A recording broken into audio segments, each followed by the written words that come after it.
Welcome to the Princess Power Hour, where we show you how to go from pauper to powerful by transforming your health, your wealth, and your relationships. Here's the princess of podcasting herself, Natalie Thomas.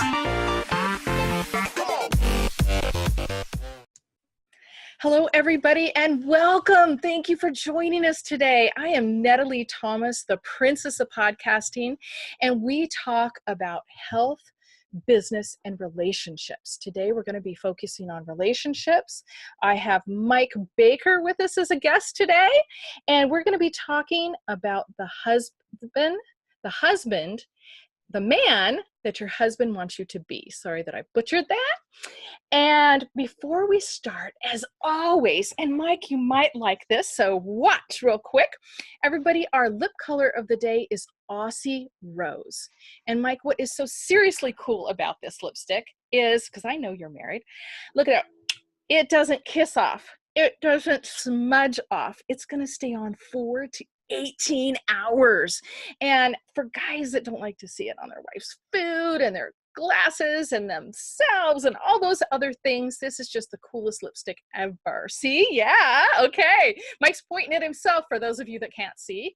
So you can check that out after the show over at lipstickkissesandlove.com. And we have about 50 colors. We've got about a dozen glosses. You put on 3 very light coats of the lipstick, and then you put the gloss on. The gloss is the secret sauce that locks it all in, and the color will stay on, like I said, 4 to 18 hours. I do re-gloss before I eat, after I eat, and sometimes after I've smudged my face to demonstrate. So, but the color is there, and you can see it. It is about, well, it is nearly 5 p.m. right now, and I've had this on all day. I've had a couple of meals, and still looking good, right, Mike? Yep. Okay, cool. Very good. Thank you. Well, Mike, thank you for joining us today. Can I take a minute and tell everybody about you? Absolutely. Awesome. Okay, Mike is the founder of the Sedated Man. He's been married for almost 23 years to his best friend. He's a 24-year National Guard vet. Thank you for your service, Mike. We appreciate that. We need that, and we're grateful for it. And he's a plumber by day. He's the father of 5 sons and the grandfather of 3 grandsons and a granddaughter. So welcome. I have the opposite. I have 3 granddaughters and 1 grandson. So yeah, grandkids are fun. Oh, yes, they are. They are. So the man your husband wants to be. Mike, I think what we're talking about today is the fact that women have, in the past 20, 30 years, we've really feminized men. We've taken their masculinity and their manhood away from them. We've kind of ruled the roost and worn the pants and really emasculated our men. And it's done a lot of damage. And I'm really sorry for that. I apologize for that. And on my end, I encourage women not to do that. But tell us about how you came to this Sedated Man conclusion and wanted to help on your end. And we're going to talk about how we can marry that. You're talking to the men, I'm talking to the women. I want to know what women can do to, encourage their men to be leaders in their home. So let's just start simply with, how did you have this awakening that this was necessary? Well, I had noticed for several years, to say the least, being the father of 5 sons, the testosterone runs a little higher. Oh, yeah. So I wanted those guys. What I told the boys when they were younger constantly was, look, we're raising men, not boys. That's why I make them repeat it: men, not boys, men, not boys. So that they understood what the final goal was, So as I progressed as a dad, it became more and more apparent to me that men were less and less manly. And I hate even using the term just because they've given it such a negative connotation anymore but I mean, it's true, they're way less manly. The reason, and it became very apparent to me that women were stepping up, women were wearing the pants, and the reason was men were letting them. However, society as a whole was telling them that being masculine was a bad thing. Yes. And so, God created men to be masculine, and That's so right. what do they do with it? Well, they sedate. And a Mhm. lot of people, the low hanging fruit is like porn, Yes. drugs, and alcohol. But really, sports, Netflix, video games, they're all forms of sedation. So back on track, where I actually got the idea was I went to a I went to a Wake Up Warrior event in California. First time I had ever done anything like it. They really focus on being a man, being the head of the house, and it was appealing to me, not because I wasn't doing it, but I wanted to see what these guys were offering then. And so as I was sitting there, one of the main focuses they talked about was how men sedate. Yes. And quite honestly, it just hit me as far as the idea for the sedated man, because they don't operate in a religious forum, I guess you could say. Whereas I knew there were men, probably thousands of men, who wouldn't move to their movement because they weren't church related, which meant somebody needed to step into that arena to start making it aware. And it was going to look different for the God fearing. Yes. So Yes. so I really wanted to attack it. And I've been told I'm very direct, and I always tell people, hey, if I irritate you, well, then I know you're listening. So, Mm. and with men, I mean, it's not hard, it's not hard to irritate men anymore because they've become so sensitive to things. Mm. But so that is where the idea was born. How That did answer men your question? become so sensitive? Is it part of insecurity or fear? Oh, no, that part's easy. Um, you know, now the idea, men scripturally were supposed to be the head of the house. And of course, that's where the sedated man is always coming from, as a scriptural standpoint. And and according to Proverbs, the worthy woman was always a woman who worked for herself and took care of her own household. Now, what cracks me up is when I do weddings on the side too. When you approach the vows in a wedding, I always have Mhm. to ask, okay, what is there you want? What is there you don't want? And a Right. lot of times, what I get from the ladies is, I They don't want don't that want obey part in submission. there. Yep. Yep. They don't want submission. Yep. So they want everything equal. The problem is if you walked into a business, nobody would question who the boss was and why the boss was there. They're the person that has to make the final I decision. get where you're going. High five. Okay. Yes. All right. So nobody questions that. But when it comes to the home, suddenly everything has to be equal. And it has to be so equal that now we've eliminated and erased any uniqueness between the male and the female, because they're just the same. Well, men by design are divide and conquer, divide and conquer. That's how the Lord built us.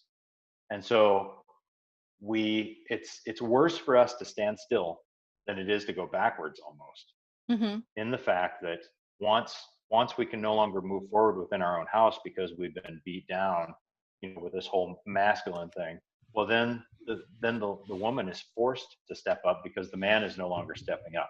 Yes. He's not providing. He's not doing those things. He's not providing leadership. Now she has to. What happens? Well, the relationship becomes tense. All of a sudden she's, I mean, how many women have I heard who knock husbands constantly because they do anything? And it's because they feel they've been taken out of power. And it's only because that was their natural given position. So Well, there's nothing wrong with either or.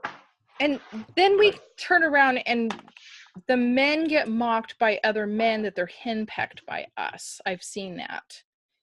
And it's just kind of a feeding frenzy. The man is, lost his power because of the woman. Then he's being mocked by the men for it. And I could see why he would go to a place of sedation. That makes sense to me. Yeah. Wow. So we are going to be Well, and it's talking. interesting because sorry, go ahead. I was going to tell everybody we are going to be talking about how, as women, we can not do this, how we can help and support men. And for our male listeners, you can, pick up on tips here. And I just want to clarify a couple of things. Mike, I am a believer. Absolutely. I would say probably a very large part of our audience is not. I try to tell people that while I am a believer, I'm not looking to shove that down anybody's throat.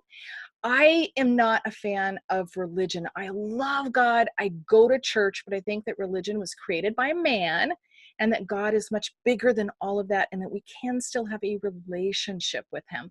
So that's a little disclaimer I throw in there so people can not be afraid of listening and they can understand that even though you and I come from a faith-based perspective, they can still glean things that can help them in their everyday life, and maybe it can encourage them towards faith and take a look at Jesus and see why you and I think that he's amazing.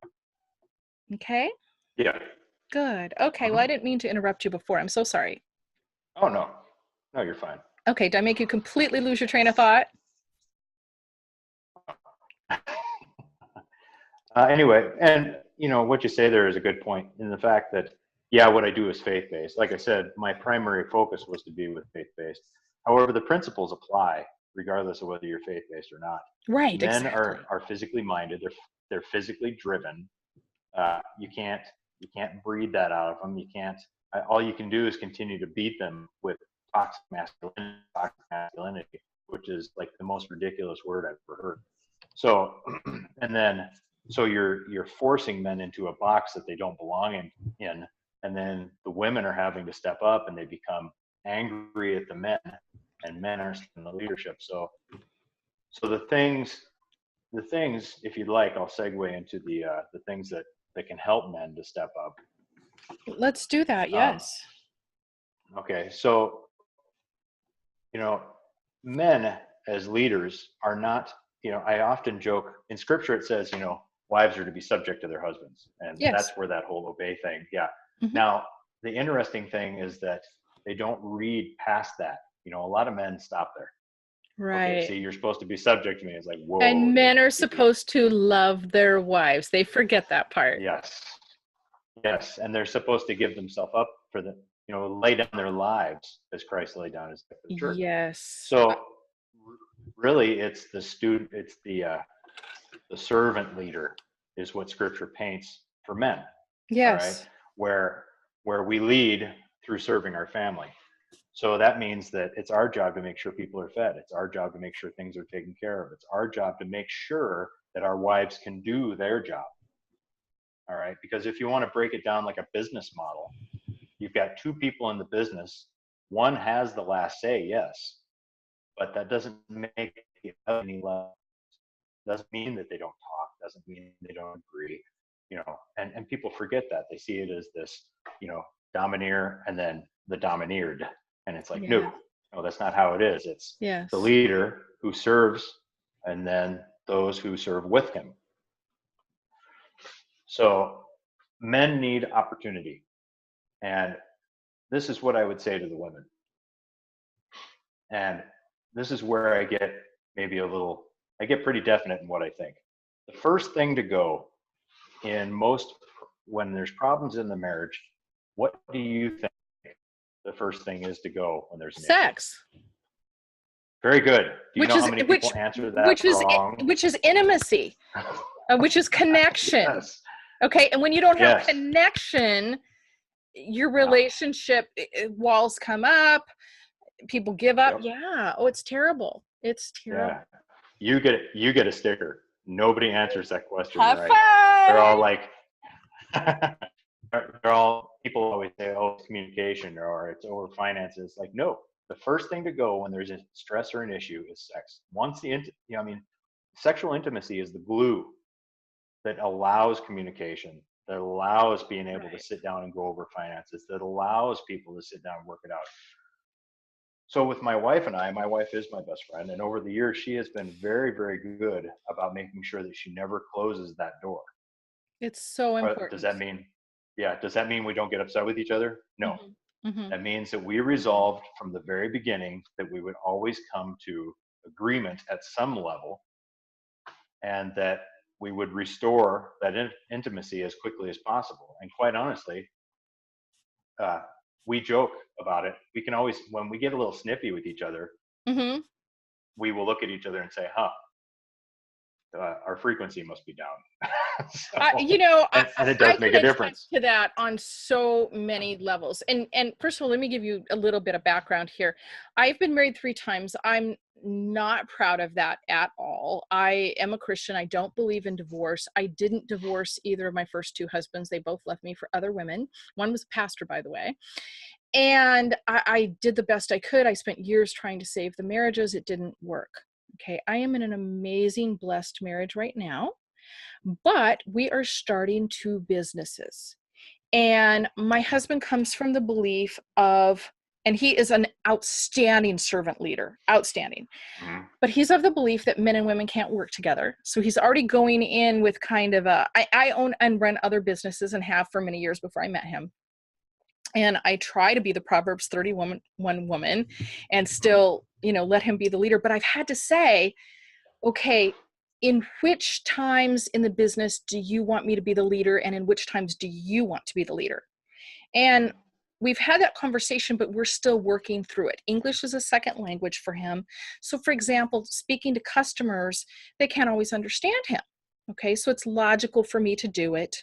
And it's logical on some levels for him to talk to the employees and stuff when we're out on a job. Pardon me. But there are times that he's getting frustrated with me when he doesn't understand my methods or my reasonings for things.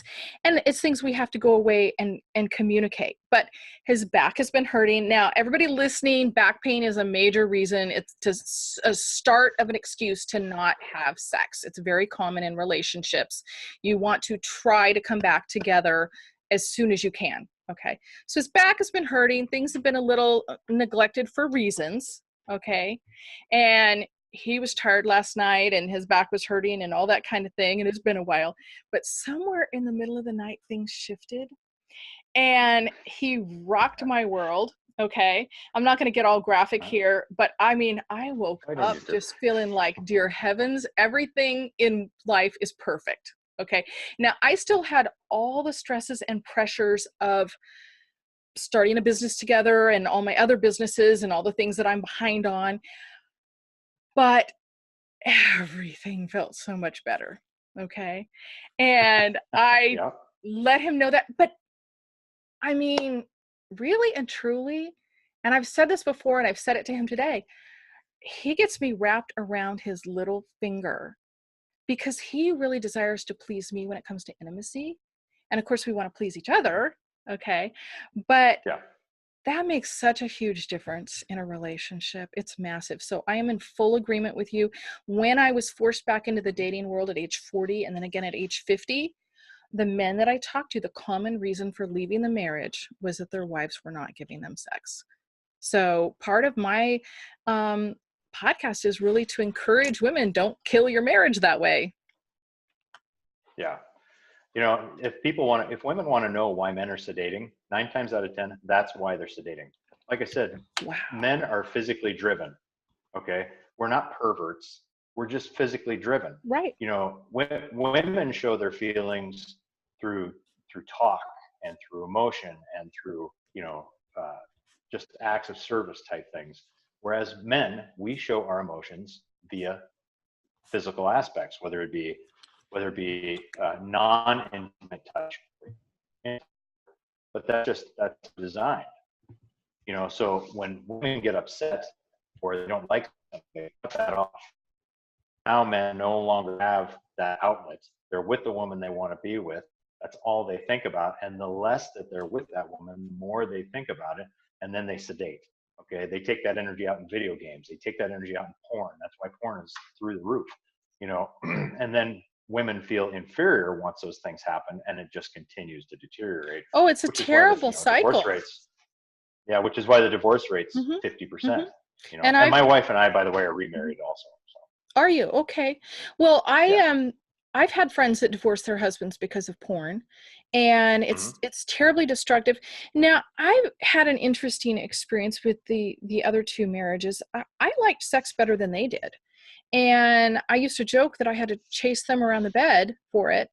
And one of them was like a camel. We had really good relationship in that way, but it was infrequent, and it was less much frequent than I would have preferred. Now, what I found at the end of the relationship that I did not know is that he secretly smoked marijuana.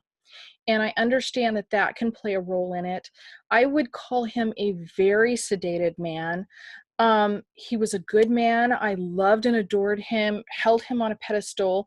We had two natural children together. We parented 17 foster kids. We went to church twice a week. Wow. He read the Bible. He prayed every day. He was a good man.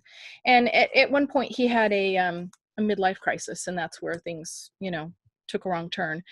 But I would call his personality like a leaf floating down the river. He had a goal that he wanted, but he pretty much, would be that leaf that would bump on a rock and that would change his direction. And just, he didn't have a lot of inner impetus to really take charge. And I would say that our Mhm. relationship, I called it like a horse that nobody was taking the reins. If I didn't take the reins, he wouldn't. And Yeah. even yesterday, my 24-year-old son is living with him, and he said, Dad didn't defend me. This person was attacking me and Dad didn't defend me. And I Mhm. don't, is there anything that I could have done as a woman to have shifted a relationship like that? Well, leadership is natural in some guys, but it has to be taught to most guys. I had to learn Really? it.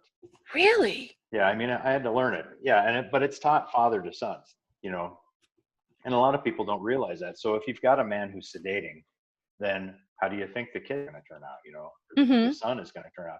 Right. The daughters are going to go out and look for men like their father typically, and the sons are just going to be like, well, dad didn't care. Why should I care? So so it's taught, and and that's the way it was for a long time. But things things that any woman, backing up just a hair to when you said things were infrequent, the more a man sedates, uh, whether it be pornography or and the marijuana, yeah, that can also affect those things. Especially porn, though, they can begin to change their body and how their body reacts sexually to their wives, and then it becomes a problem, a real It's problem. terrible. But one of the things, women might think it's ridiculous, but make a big deal out of anything your husband does. I mean, if the guy changes a doorknob and you're just like, yeah, it needed to be changed. No, Oh, big deal. Make yes. make a big Yes. deal. I mean, a big Yes. deal. Honey, I'm so glad you did that. Thank you so much.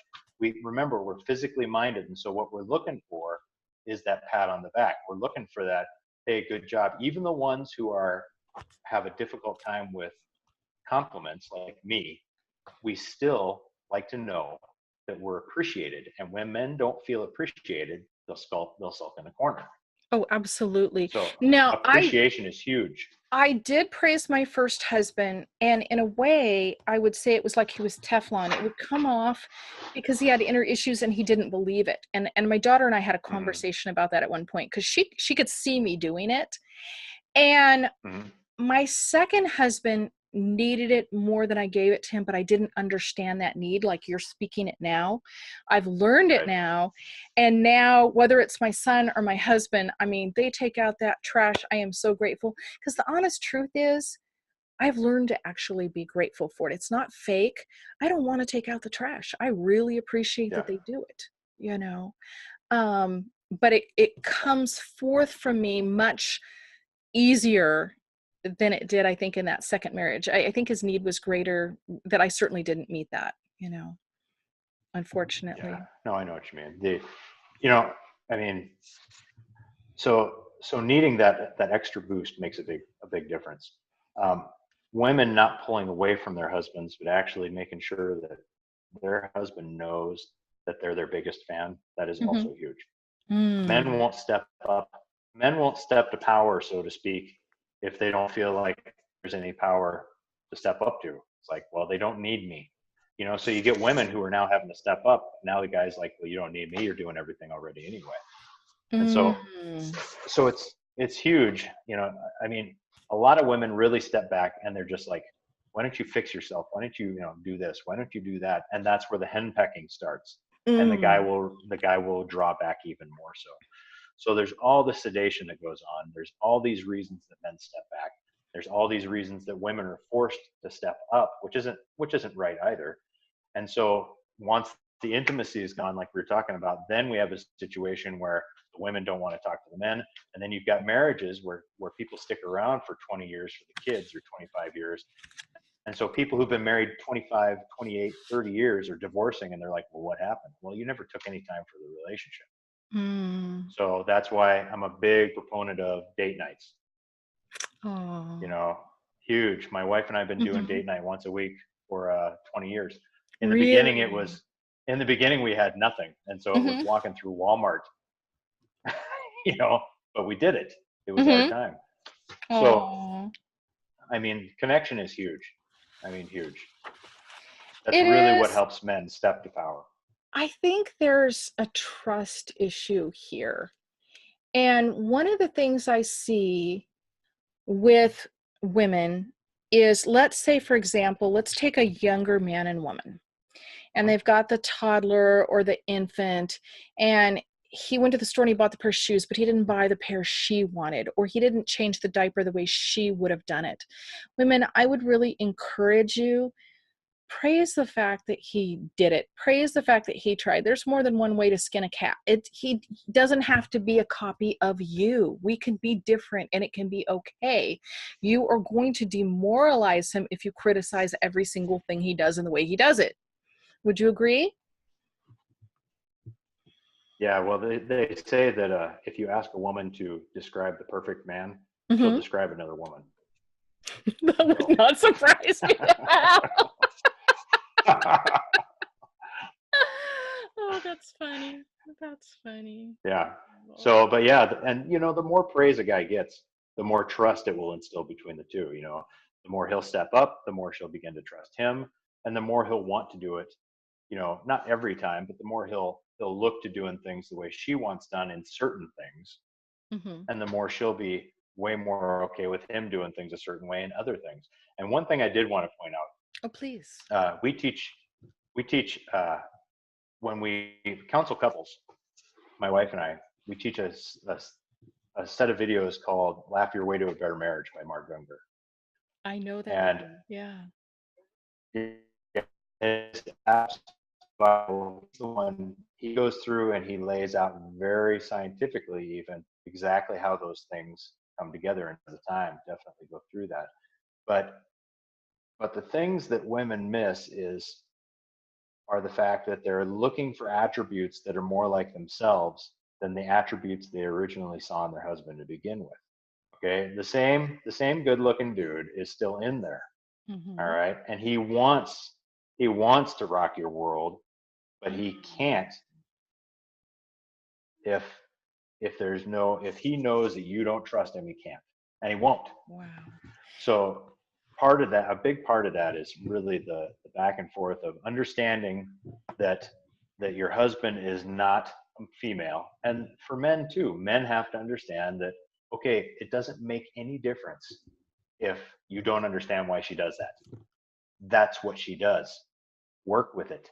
Make it fit into what you need to do. Too. You don't have to die on every hill. Exactly. I am a very different human being than I was when I was in my 20s and when I was in my 30s and even in my 40s, and I'm so glad that I've matured. I like myself better. I could see where I would have been difficult in areas, trying to be a perfectionist, and that just makes everybody miserable.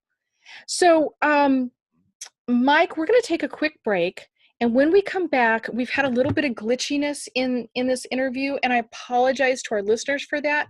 I'm going to ask you to repeat the part about the guy that you talk about. I know his name, but I'm going to have you repeat it and tell everybody that they can find him on YouTube. So we're going to be right back, everybody. Just a minute. Would you like to have an additional $200, $300 to $400 a month extra to spend on anything you want? I teach you exactly how to do that in my Princess Power program. You will create additional streams of income from money you were already spending. Find out how with my 5 DVD program at princesspower.com. Okay, and we're back. We're talking about Mike Baker. We're talking about the man your husband wants to be. And women, it is so important not to emasculate him. It is important just to support him and encourage him and find ways to work lovingly through those problems, because there's always going to be problems. No marriage is ever perfect. So, Mike, tell us about the comedian that you were telling us about a minute ago, just because it glitched there. Oh, that's fine. He's actually a pastor, and I forget where he pastors out of, but his name is Mark Gungor. And he does the Gungor, and he does the Laugh Your Way to a Better Marriage series. It's a five video series, and I highly recommend it to any married couple. Okay, I've seen it. It is absolutely fabulous. And I just spelled series wrong, but we'll worry about that. I'll get somebody to fix that. You know, I was laughing with my husband this morning, and I mean almost laughing uncontrollably, and I've never considered myself funny in my life, but he has brought out the humor in me, and I love to make him laugh. And we were both laughing together this morning, and it really, there's healing that comes from laughter. And one of the things that I like about our relationship too is that a lot of times when we have a tension, he manages to make it lighter, and we don't just sweep it under the rug. That was a problem in the last marriage where things did not get resolved, but we can take care of it on a lighter level. We're not enemies, you know, just because we don't agree on something. You know, I was told the ex-husband, hey, you know, we're in the same boat. We're trying to go the same direction. We're not enemies, but I don't know. There was something there that definitely didn't work, but you know, I'm not trying to in any way criticize him, but still there's an experience that comes out of it that we can all learn from, you know? So great. What else would you like to tell us that women could do to make things better for men to be leaders in their home? Well, you know, just to touch on the intimacy thing again, a lot of women I know have a very self-poor image. And so that will affect the intimacy. One of the things you can do, move past that. You've got to move past that. Do whatever you've got to do. And I'm not talking about changing yourself and making yourself. He loves you. He wants that time with you. Okay. So, you know, do the best with what you have. I mean, really, that's what it comes down to. But don't nix things, because really your self-esteem issue now becomes his punishment.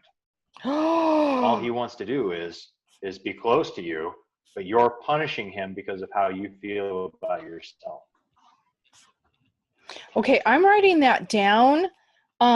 Your self-esteem issue becomes his punishment. Wow. I agree with you about the self-esteem issues. And of course, you realize that 1 in 4 women have been raped or molested. And that has caused a tremendous amount of damage to women. A lot of women are not healed from it, and they need to. It is our responsibility as women to get healing and to love ourselves, to get all past that. You know, a lot of times you'll see a really obese women, you know, that's armor to protect them. In my opinion, in my experience, you know. No, I don't disagree with you. And of course, I minister to women. I talk to women. I had one a little while back, and I'd known her before she married this man, and on the surface, they looked very happy. She said, if I never had to have sex again in my life, I'd be happy. And she says, of course, he's not happy about that. I said, of course he's not.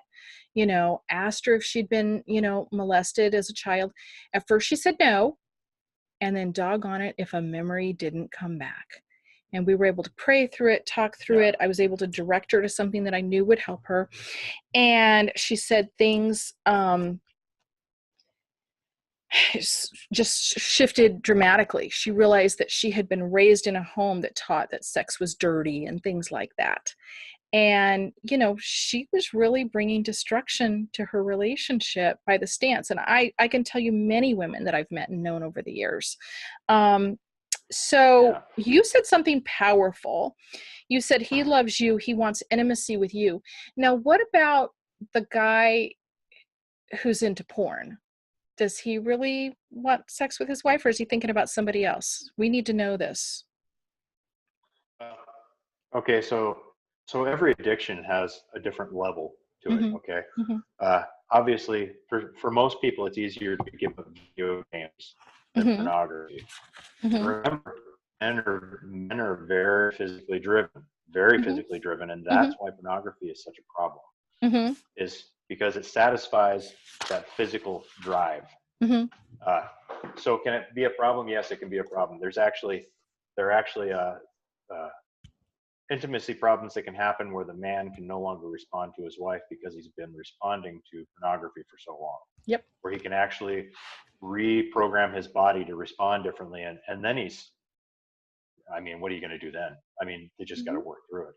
So Hmm. the guy who's looking at porn, the question is, was he looking at it before and they just never rectified the problem to begin with? Hmm. Or did he start looking at it after he was married? If he started looking at it after he was married, most of the time that's because something isn't being satisfied within the intimacy portion of the marriage. And I'm not pointing fingers at anybody, it just happens. Right. And so men become embarrassed and they don't always want to say something. And so then the wife doesn't realize that there's a problem and she figures, oh, well, he's just not that interested. And a lot of women aren't actually interested in the act until Hmm. they're in the act, Hmm. you know? So, You have to warm us up, guys. It takes a little while. yeah, Guys yeah, forget toasters. that. Okay. Toasters, Women yep. forget how visual men are. Okay. Hmm. So I'm just going to give some tips to women that are listening real fast. Yep. Make sure, I don't care if you've worked all day, you're tired, or you've worked with the kids, you're tired. Try to look nice for your husband regularly. Put on a little lipstick. It doesn't need to be mine, but lipstick kisses and love if you want the good stuff that's not going to come off on the kids or with dog or whatever. And make yourself look good. Care about how you're dressed.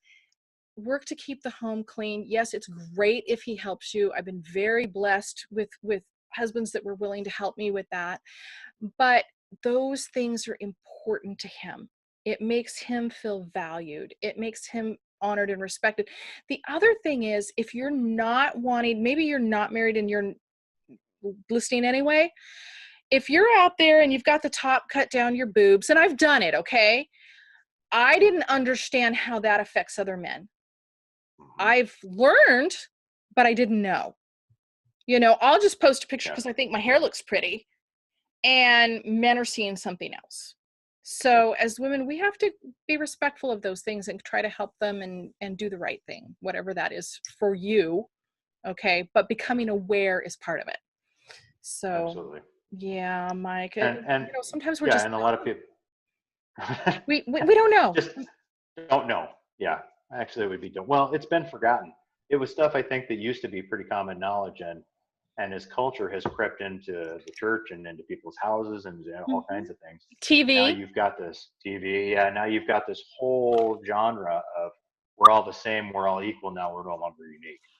And then you've Mm. got the feminist movement on top of that, telling Yep. women you don't need men, just push that guy aside, do what you need to do, and then what the heck? You got marriages where, well, I got it, I don't need you. Okay, well, the guy needs to be needed. Sorry. I mean, Well, that's whether you're Christian or not. The guy needs to be needed. let me tell When you a I couple of things I'm struggling with. I'm sorry, I'm interrupting you. no, go ahead. No, Um, you're fine. Go ahead. Before I married my husband, he would say to Hmm. me, because I was a successful businesswoman, he would say, "You don't need me." I said, "But I want you, you know?" Yeah. And then there were times because I was used to doing things myself. And of course, we as women tend to become masculine when we're single women. Okay. Hmm. So that's an alert for those of you that are listening. But he would say, he calls me mama. He says, "Mama, why don't you ask me to help you with that?" And I had to learn to ask him and Yep. learn to trust him. I never, I'm used to doing things on my own. Well, now one of the things that we're struggling with this little, starting 2 new businesses thing, Yeah. I need him to step up and do a little bit more because I'm juggling so many other things. And he's used to me being so competent that he's kind of thinking I don't need him. And we're trying to kind of figure that out. And sometimes there Right. can be a little conflict there. He'll be like, "Well, I want to quit." I'm like, "You can't quit." I just put $71,000 in starting 2 businesses, you know, and, I'm having to be patient with that, but I'm also having to guard my heart and my feelings, because when he says things like that, that scares me. It messes with my trust. Right. Right. And it makes me feel like a little abandoned, and like he wants me to step up and carry more than I can carry. How can I communicate with him in a way that doesn't pressure him or criticize him, but we can come to an understanding? Do you have any suggestions for that? Yeah, the love languages, the book, The Love Languages. I love that book. Yes. Knowing the love languages has helped my wife and I tremendously, because my wife is a words person, and so I try to be very. Now I'm a dude, so I'm not always as careful about my words as I'd like to be, but I do actively try to be, and I think she would agree that for the most part I do. But with me, it's I'm like a touch person, Mm-hmm. and so she actively tries to talk my love language, and I actively try to make sure I'm talking hers. And then my wife and I have worked in many different side businesses we've had, and we enjoy working together. That whole men and women can't work together, it's baloney. So, I know you're right. He hasn't come to that conclusion yet. Oh no, yeah. But you said he's not. What country is he from? He is from Mexico. He has been a professional jockey for 30 years. Mm-hmm. And so he doesn't really like change. So this is change for him. He works very hard 7 days a week. He gets up at 3:30 in the morning, and he goes and does the exercise riding for the horses in the morning. Then he's coming home, resting a little bit and working for our business. So he's having to push himself very hard. And change is hard for most of us, but there are several different things going on there. So it's dealing with the change, it's dealing with cultural things, it's a lot of things. Yeah, and I was going to say culture will definitely step in there and mess with things a little bit too. Well, where he has seen the husband and wife relationships is in the trainers, and maybe the wife contributing somehow, or being an exercise writer, or coming in and trying to boss, or them splitting up and doing 2 different training businesses because they couldn't make the marriage work. And for the most part, I would say that most of those racetrack people are not saved, and so they're definitely not coming from a faith base. And it's I think easier to be unloving when you haven't been trained in it, I guess is. And I would agree. Yeah. Yeah, that's pretty huge. I mean, now, granted, you cannot believe in God at all, and 2 people can have a great marriage. Absolutely. It's not required, but faith and hope do play a huge role, I think, in they help how it all works together. Yeah, I mean, they're parts of the puzzle, 2 pieces in the puzzle, so it makes a difference. I stayed 10 years in a very bad marriage, and one of many reasons that I did it was that I knew 2 women that had great marriages, but one of them said that her husband had suffered for 20 years from depression before he had a shift. And the other woman, I think there was a good 10 years that she had that was bad. And my ex-husband's father was a minister, but I think he was on his 5th marriage. He had just come to salvation and gotten into ministry, and, let's say maybe 3-5 years before I met him. And so I took those men as examples and those marriages as examples. And I thought, okay, if I'm patient and I trust God and I continue to love my husband, change can come, And I wanted to do the right thing before God. I felt that I had taken my vows to God as well as my husband. And, ultimately he had a baby with another woman on our 10th wedding anniversary while we were still married. And he chose to divorce me to be with her. She was 17 years younger. Thank you very much. And I tried until the very end. I told the Lord that I would accept that child as my own if he wanted to heal my marriage. But that didn't happen. I always said, once the divorce papers are signed, I'm washing my hands and not looking back, but I'm going to try, with everything I can. Yeah. There is one thing that you said there that I do want to mention on right quick. Please do. Women, when you have a problem with your husband, do not go and talk about your problems with other women who are having problems with their husbands. Oh, yes. Go to women go to women who have the fruit that you want.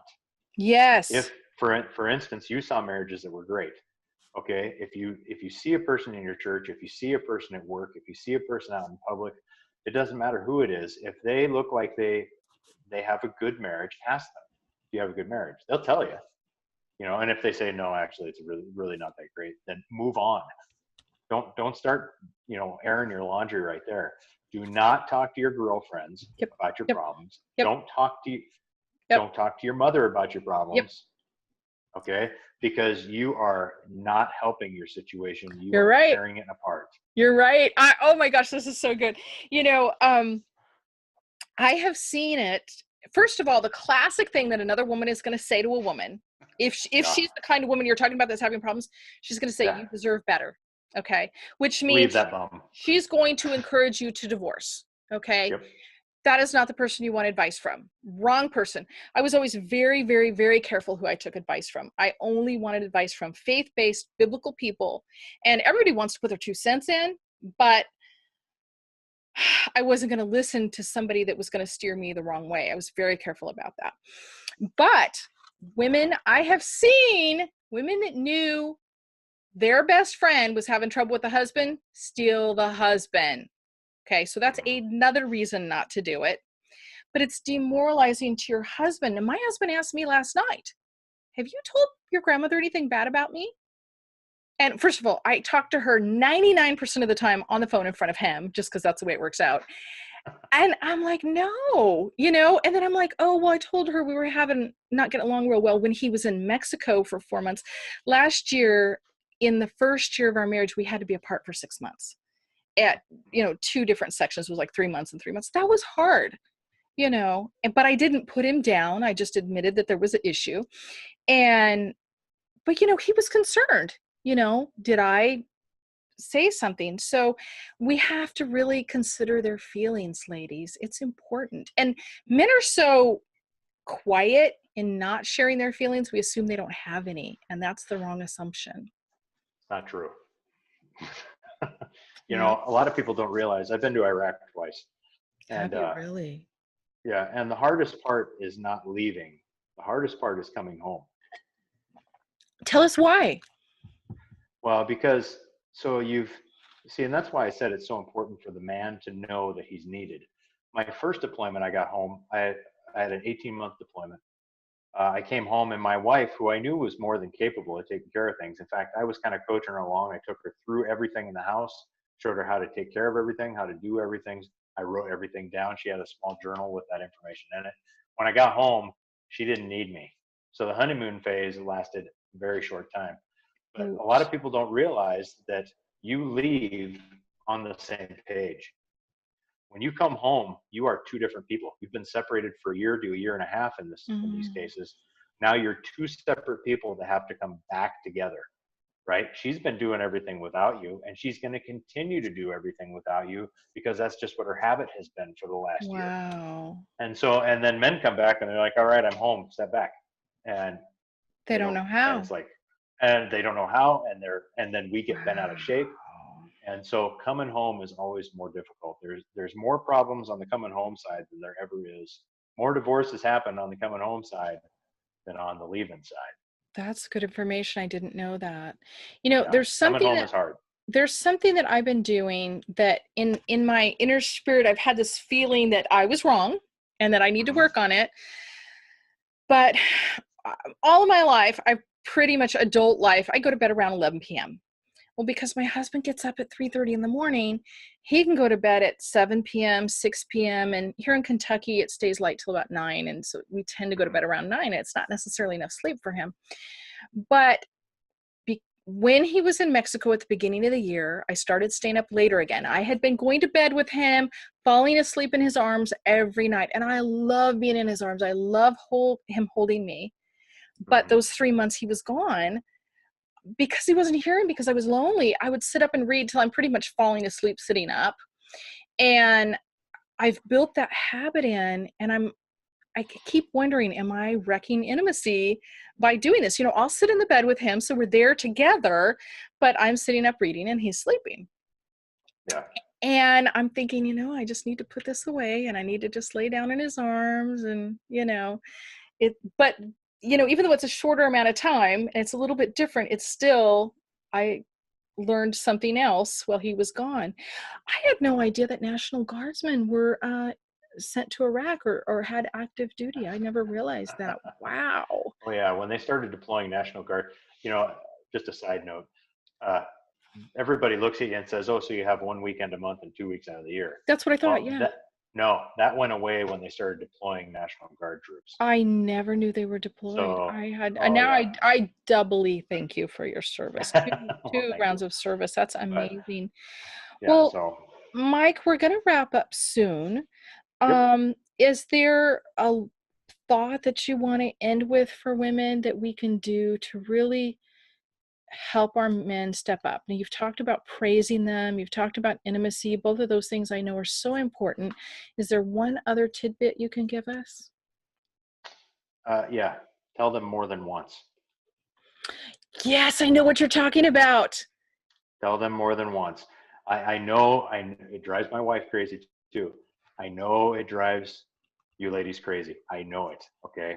However, remember, men are very physically minded, and because of it, we have the ability. The reason we're really good at stuff is because we can focus on it. Focus, focus, focus. If you don't have 100% of our focus when you ask us to do something, it's not because we don't care, and it's not because we don't want to do it. It's because we have X amount of things to do, and whatever it is that you're asking us to do doesn't factor into that line yet. Okay. Yep. And Yep. so my wife has gotten really good about writing it down for me. I'll look, Mm-hmm. she'll say it, and I'll say, okay, would you please write that down for me? And she Mm-hmm. has sticky notes. She'll write it down for me. She'll stick it on my water bottle, or she'll stick it on my computer somewhere. I'll see it. Oh, that's So good.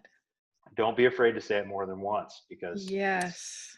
one time may have stuck with you. One Yes. time did not stick with him. Yes. It's just not going to stay in there. And So ladies, he's not your child. It doesn't need to be. I've yes, told you 3 times. I've asked you 3 times. They you're not need his that. mother. No, oh Mike, you know what? That is gold. And You're not his mother. well, that I know, but the saying it more than once, I have only learned recently, and I use it with Mhm. my son as well. If Yeah. we look at the fact, and ladies, we started the conversation with the man your husband wants to be. He wants to please you, whether you think it or not. He's going to give up. He's going to sedate if you don't let him please you, if you don't become pleased at something he does, if you're critical all the time. But yes, asking him more than once, they have forgotten. And if you remind them politely and lovingly, it will get done. I promise you. I have a fireplace that I've been waiting to have washed since October, and this is August, but it will get done. Yeah. Remember that a man only feels like a king when you're acting like a queen. That's So important. That it is is. so important. Mike, thank you so much. This has really been rich. I apologize, folks, for the glitchiness that we had, but I think we ended on an amazing note. If you really like what you've heard, please share, like, and comment. All of those things help us in the search engine. And Mike, before we go, I need you to tell everybody on your social media how they can find you and connect with you. I know you do some mentoring. You can find me on Instagram under the Sedated Man. Everything is the Sedated Man. So it's Instagram, the Sedated Man, Facebook. I'm also on Twitter, and I also have a YouTube channel where I've just recently started putting my podcasts. We do offer mentoring to men. Make sure that if you're going to present it to if it's you, it's fine. Just contact me directly via email. Can I say that on here? Yeah. My email? Okay. You know what? Just And making sure. you can say it, and I'm going to have it on our website at Okay. princesspower.com. So sometimes All they're right. exercising or whatever, Yeah. and they can't write it down, but definitely say it. Yeah. So it's mike@thesedatedman.com. You can contact me directly about mentoring if you're a guy, and if you are a gal and you want your husband to listen to my podcast, you can find the podcast on Anchor, iTunes, Breaker, Spotify, and about a half a dozen others I'm not even familiar with. So, but make sure that if you send your husband to listen to me or to contact me, that you're not pushing him to do it. It's because he wants more info. And I would suggest that he listen to the podcast before he contacts me. All right. I'm writing a note on what you said. That was amazing, Mike. Thank you so much for taking time to be with us today. Thank you. I appreciate it very much.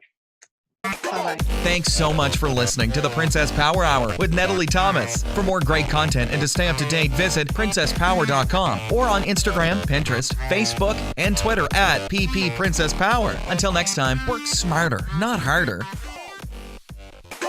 Have a question for your host of Princess Power Hour, Natalie Thomas? Contact us at www.princesspower.com or tweet us at @PPPrincessPower.